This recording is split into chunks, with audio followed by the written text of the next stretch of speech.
Good evening. Start with a quote from Etienne Toussaint. Let me be clear. Greatness isn't about being seen. It's not about platforms or follower counts or fleeting viral fame. It's not about accolades or promotions, the hollow rewards that come with a title, but not always with true fulfillment. It's about impact, the kind that doesn't seek applause, the kind that shifts something in another person's spirit, the kind that ripples on the waters of another's heart, the kind that opens up new possibilities, the kind that brings healing, clarity, and light where there was once only darkness. Again, that is a quote from Etienne Toussaint. He is a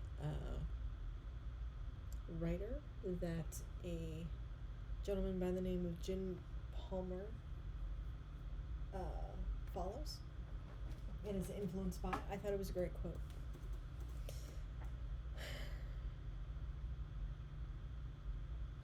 Whatever it is that prompted you to tap on this video,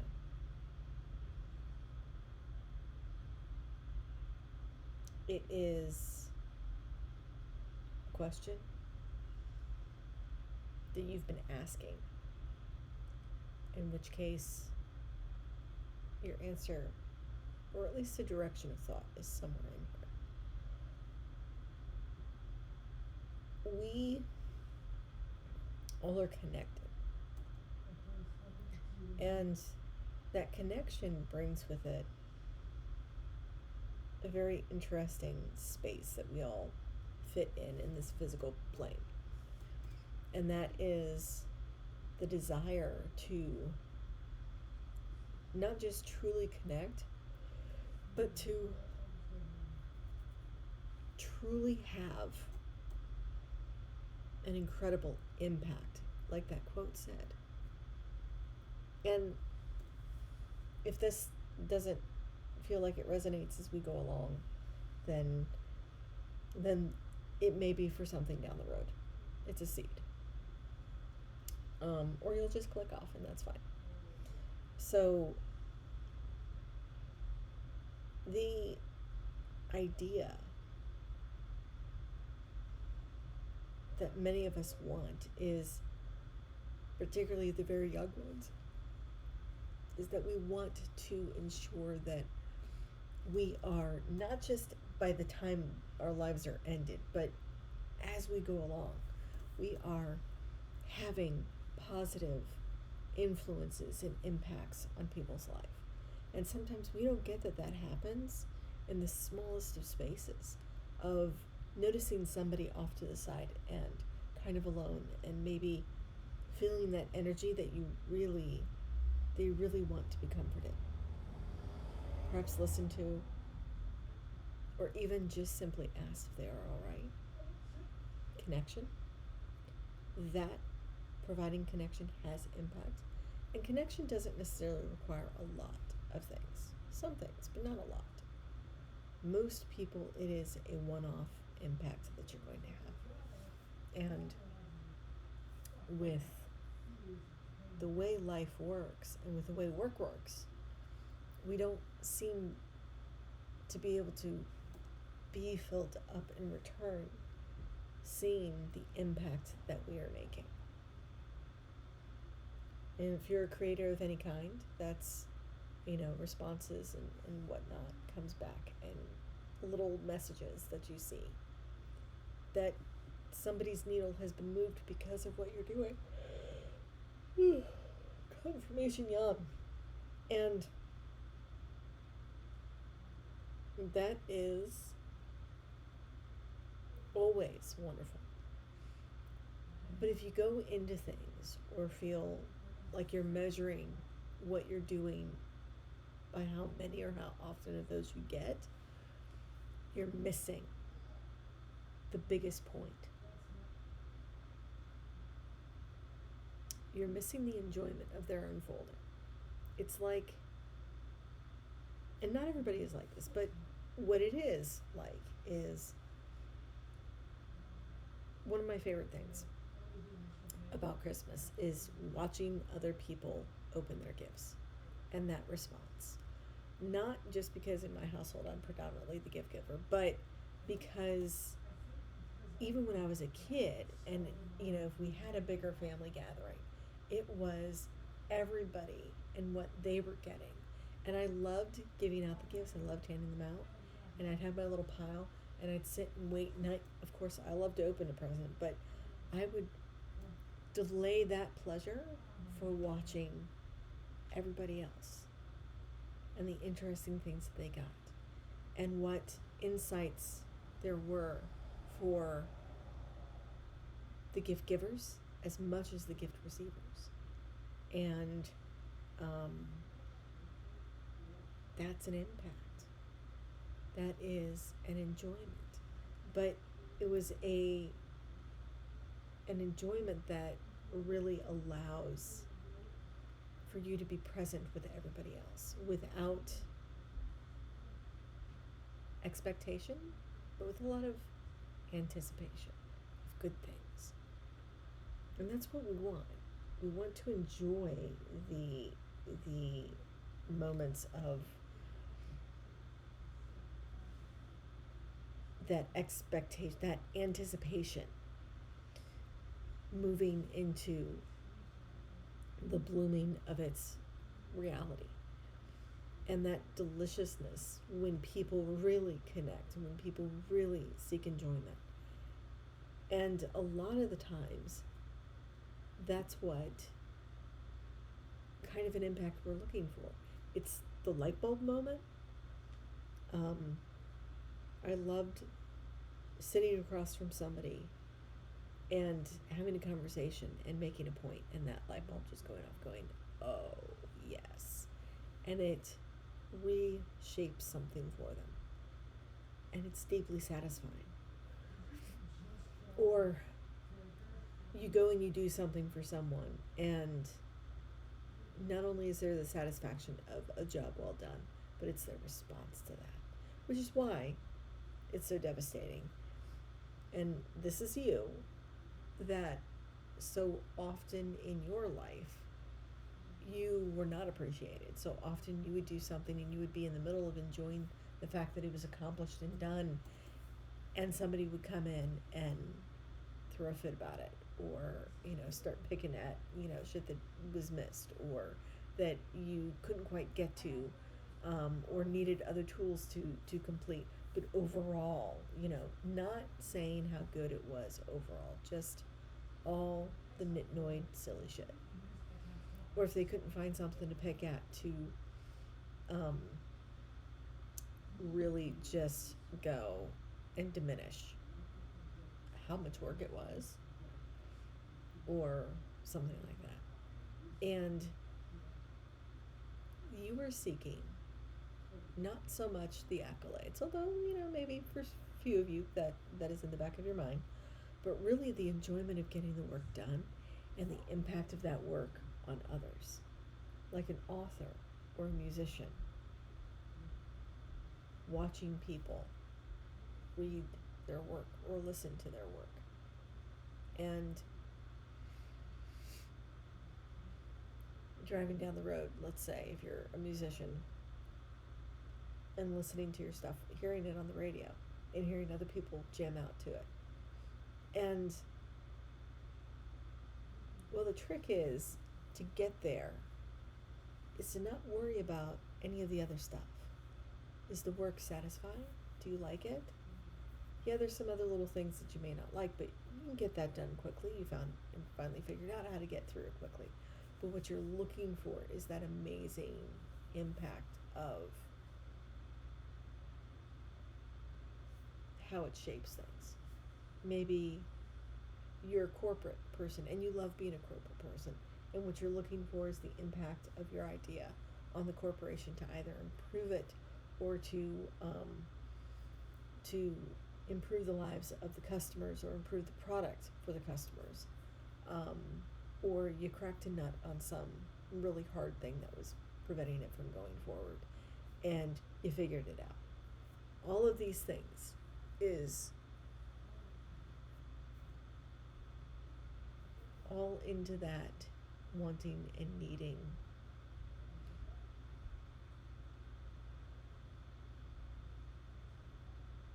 what you spend your time doing to have impact and meaning. Many of us will already know the meaning of what we do, but sometimes the impact is hard. And there's a lot of jobs where it's extremely hard.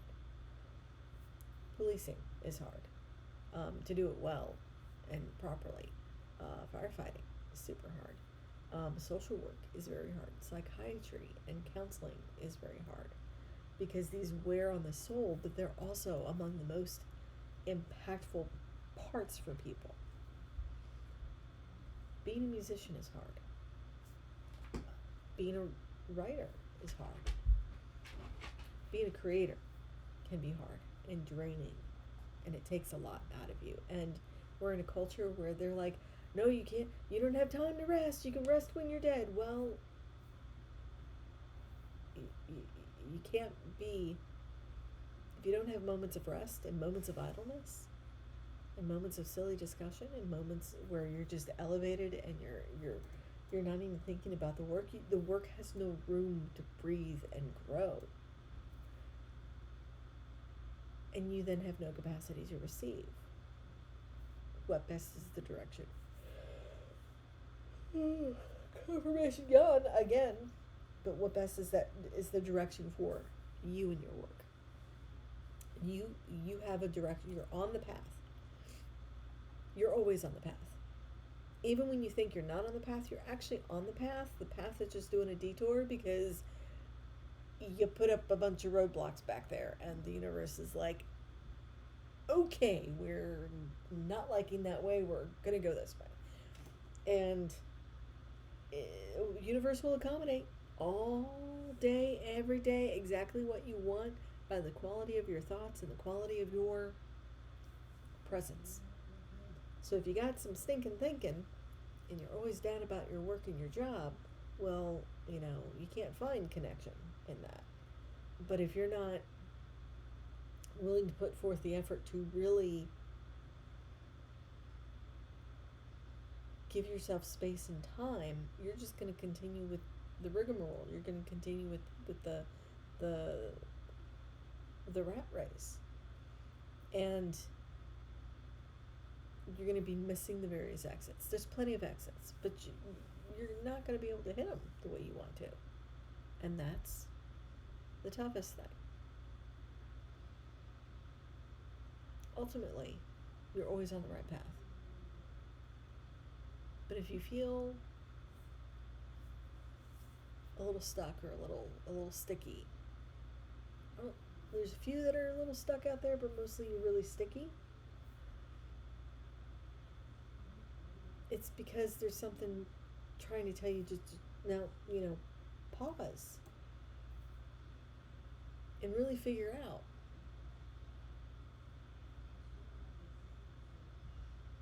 those moments where you can restore yourself.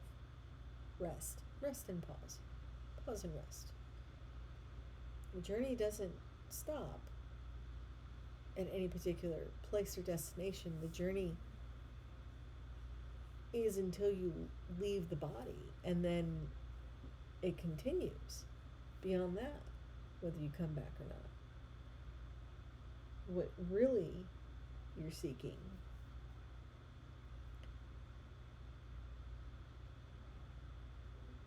is a very, in this body specific thing, which is to make being in the body more meaningful than just all the experiences that are out there.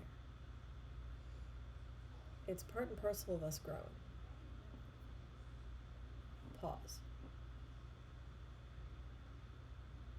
You are in the right direction. And the thing that really feels super scary to not do anymore, but you desperately want to stop doing, prepare to stop doing it. Give yourself pause. You don't necessarily need to be looking in any particular place, but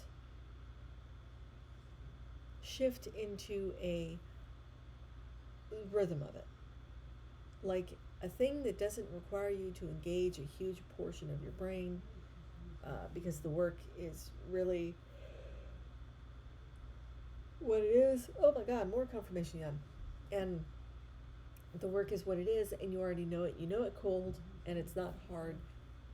And then work on how to be more at ease with the people. Work on pulling back from that taking over your life. Really start setting up boundaries for how you actually want your life to be. Even if that direction feels really, really clouded or fogged or in the dark, you don't have to be able to see the path to walk the path. You just have to trust that the path is going to be there when you step. And it will be. And if you need to step down or you need to step up, there's going to be plenty for you to be able to see for that cue. They're not asking you to stumble. You stumble because you put your blindfold on. Well, take the damn blindfold off. You don't need it. It's not helping. And the blindfold, metaphorically speaking, is when you are wrapped up in the hustle culture, when you're wrapped up in the work corporate, or not even corporate, but the particularly in America, the American work ethic, where it's, basically a slave to the boss, and don't respond. Let work know. I am not going to be responding to work in my off messaging, in my off time, depending on what your work is. If you're on call, you're on call. That's the purpose of you being on call. But outside of that, you do not need to be available to anybody else during that time. And any messages need to be, during work hours. They pay you for the time you work there. They don't pay you or compensate you for the time post-work, before and after when you get in there. You're not paid to drive to work. You're not paid to get home. So start setting up boundaries. And then for the others where that's not necessarily an issue,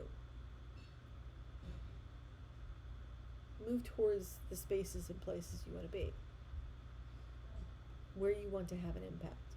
Explore them. See if it really feels right. See if it actually excites you. Or if you're just, trying to grasp at things to that you kind of like the concept of, but you don't have any experience of. And then understand that just because you have an idea of it and you put a lot of time into experiencing something doesn't mean you're married to it. It doesn't mean you got to do it all your life long. It just means, if come to find out it's really something you'd rather not do, scratch. If it's really not, if you have plenty of the experience, you're like, well, that was all right, but not really the thing I want to do, then don't do it anymore. Stop doing things you really don't want to spend your time doing. And be clear and considerate with folks. Don't spend time with people who you feel like you have to gear up in order to spend time with them. Start backing off from that. Really hold your energy to you. Really wrap yourself around the feeling of how it is when you thoroughly connect with somebody. When you, let me refer back to this, when you feel fulfilled the most. Just referring back to the quote. And go to have those moments of enjoyment. Go have the moments of idleness. We're allowed to be idle. In fact, that's where the magic happens, is in idleness. Every time, like on the medical shows, every time they have a breakthrough idea, It's because they're talking about something freaking mundane and ridiculous. They're talking about something that has nothing to do with what they're trying to figure out. And then, boom, the thought pops in.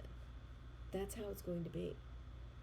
And sometimes it's a jolting thing, but a lot of the times it's a thought that comes into your head and you really like it so much that you take an action on it. Like it was normal. Like it was something that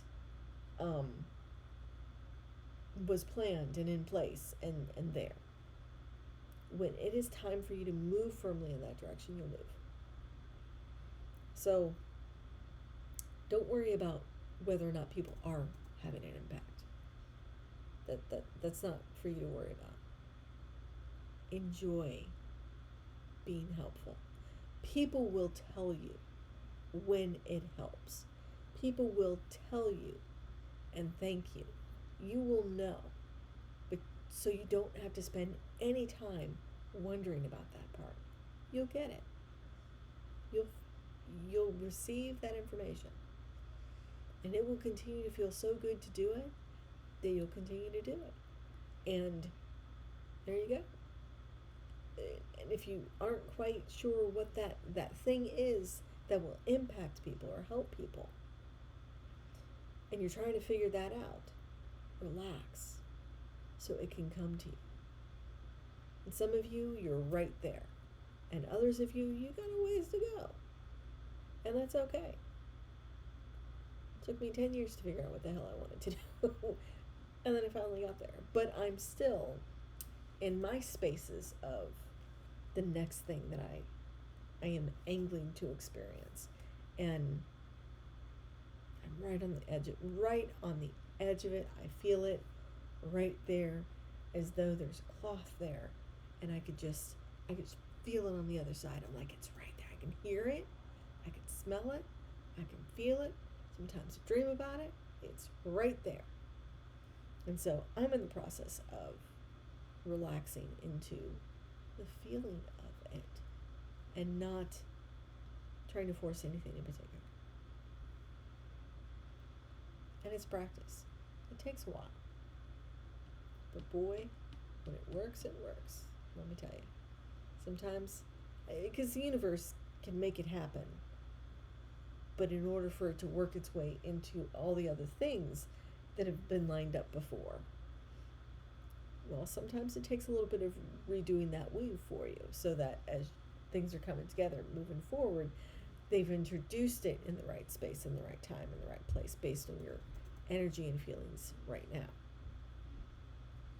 So you want to be a little bit mindful of where your headspace is at.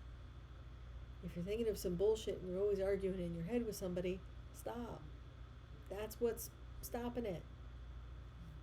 You got to give ideas and other things space for it to come in. Otherwise, you're filled up with too much other things, and it can't quite work its way in. You would think it could, but really, it finds it hard. So, I know the quality of this video is suspect, and that's because with Apple products, when you have dark environs, sometimes the camera doesn't really know what to do with that, and the picture's really weird. And that is okay. I am doing this at my desk, in my room, in front of my computer for the easy light. Otherwise, the next quietest place is my damn car, and I don't know if I want to be in my car all the time doing these videos, especially since I think I want to do them at night. Hence the reason why it's even darker in my room. I don't know why, that just seems like the thing to do. Like, that's my thing for it to be. So, there you go. That's it. Happy Saturday. And, yeah, I don't know if the mic can pick it up, but I got a kid out in the living room playing Xbox. And, his brother's yapping at him. So I don't know if that picks up on the mic or not. I'll find out when I rewatch the video. But that's what the background noise is. That's hence the reason why I'm in this room and it's so dark. Is because I also closed the door. But yeah. So I hope you find some peace and tranquility. Yeah. Okay.